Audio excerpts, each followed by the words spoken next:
Most finance teams spend 3 days on year-on-year analysis, pulling data, reconciling numbers, formatting slides.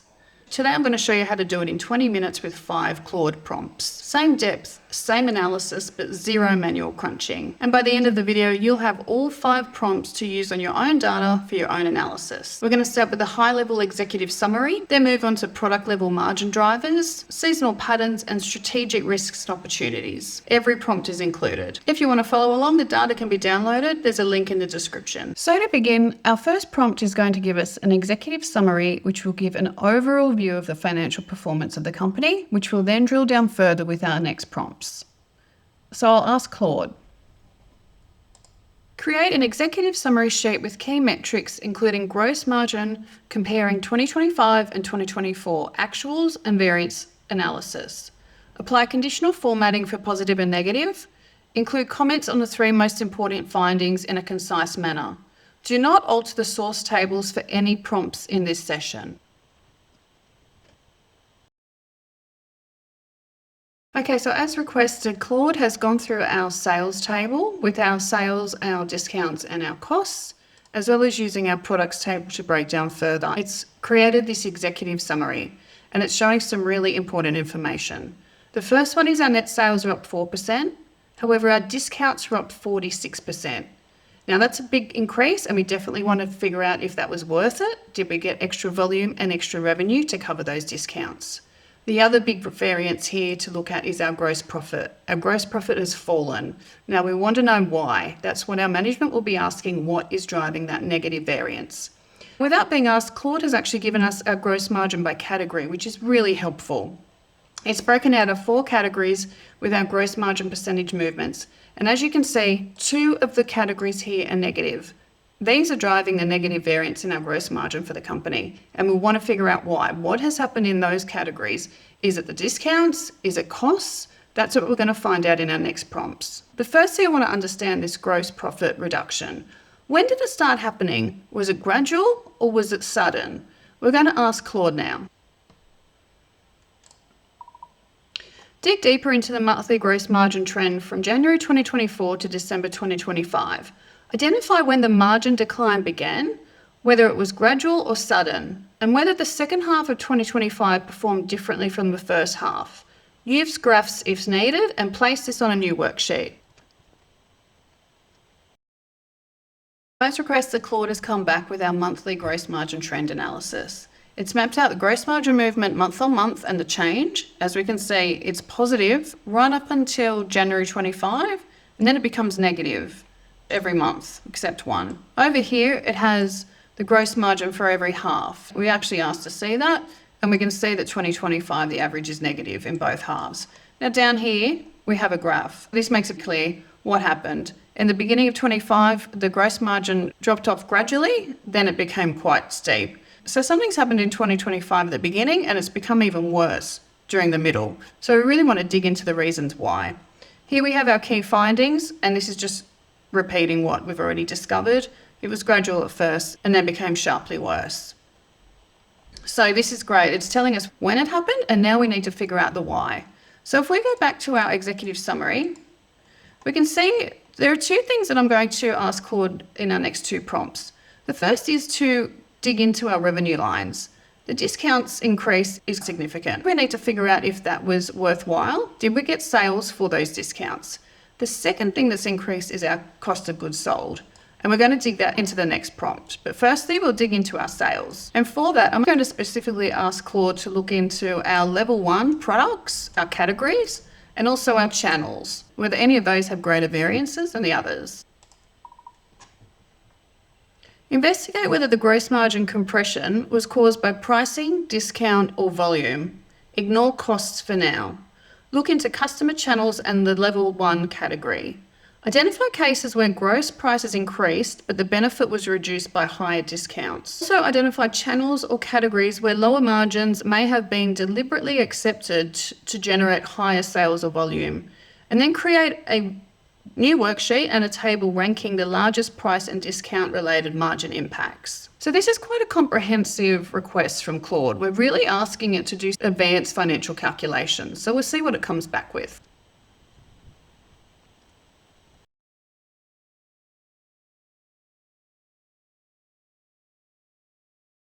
Claude has created a margin compression tab. This actually took quite a while. It was over 10 minutes and probably used up a lot of tokens because it is quite comprehensive analysis. We'll look at the worksheet and see what Claude came back with. Claude has calculated measures looking at the price change, the discount change, then the net price by the kilo percentage change. It's then looked at volume change and the net sales change. It's then given some rules to give us a pattern. As you can see, most of these either put the price up and lost volume, or with all of these, the price gain was eroded by the discount. The price rose, but the discount rose as well.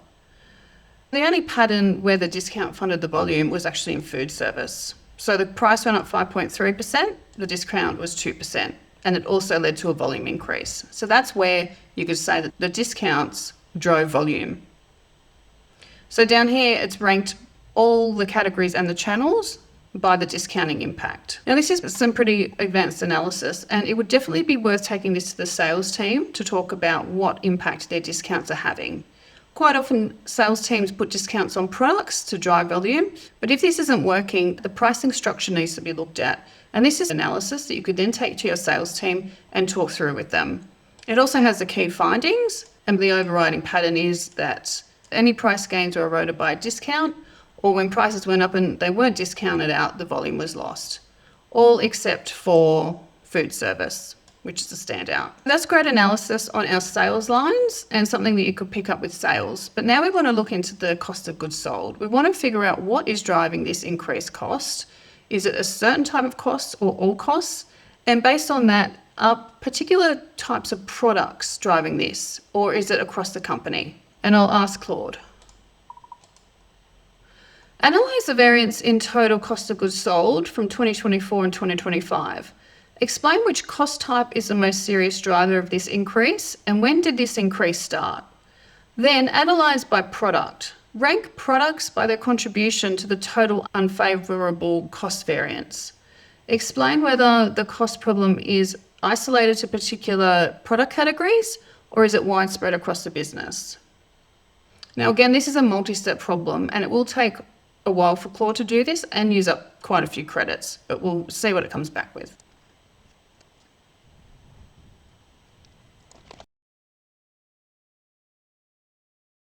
Claude has created our cost of goods sold variance analysis. As expected, it did take some time to do this because it is some comprehensive analysis going through all the costs over 2 years to find the drivers, but it's done that. And if we look here, it's looked at the costs by type firstly, and our total cost of goods sold went up 5%. And the majority of that is in prime costs or raw materials. That went up 8%, and not only that, it's the majority of the costs in our company. Compared to labour, which was flat, and our overhead and logistics went up about inflation, but it's a smaller amount overall, so it didn't have as much impact. So this is what we're looking at as our problem within our cost of goods sold. Then, as I requested, it put together a ranking of the products and the categories that had the greatest contribution to this increase in cost of goods sold. If we look at our top rankings, we have 4 products and they're all within the category protein and prepared foods, and they're all around 20% of the percentage of the net increase for the whole company. So obviously these prime costs increase have greatly impacted the costs of these products and these categories. So we need to go back to operations and have a conversation about why this has gone up and what we can do about it. Can we get a better supplier? Can we reduce our costs in any way for these products? Or do we need to increase our prices to cover these increased costs? Down here, it's also given our key finders. And as we've mentioned, it's the actual prime costs. It started flat and then went up from Feb 2025. There's a graph here. And this is showing this increase. Now this, I would suspect, would be when we go back to our margin trend about the same time. So I think there are 2 driving forces to this change in gross margin. I'd say if we looked at our discounting, that could very well have started in 2025 around that time. And now our costs have gone up. So there was a double hit on our margin, which we've now uncovered through this analysis by Claude. And these are extremely valuable lessons that we've learned. So we can go back to our sales team about our margin drivers on our revenue lines and our operations regarding our costs. These are really impacting our bottom line, which we uncovered in our executive summary here. Our gross profit has decreased and we've found out why. Now, the last prompt is going to bring this all together, and I'm going to ask Claude to give us a conclusion, some key findings that we can take to our senior management that we've uncovered through our numbers. So I'll give instructions to Claude. Act as a senior analyst reviewing the 2025 gross margin result. Using the previous analysis in this file, prepare an executive commentary explaining why net sales increased and gross margin declined. Structure the response under the prompts you've already answered and provide recommended management actions. Prioritise the 3 key actions that would have the greatest potential impact on gross margin. Stay concise and avoid generic recommendations.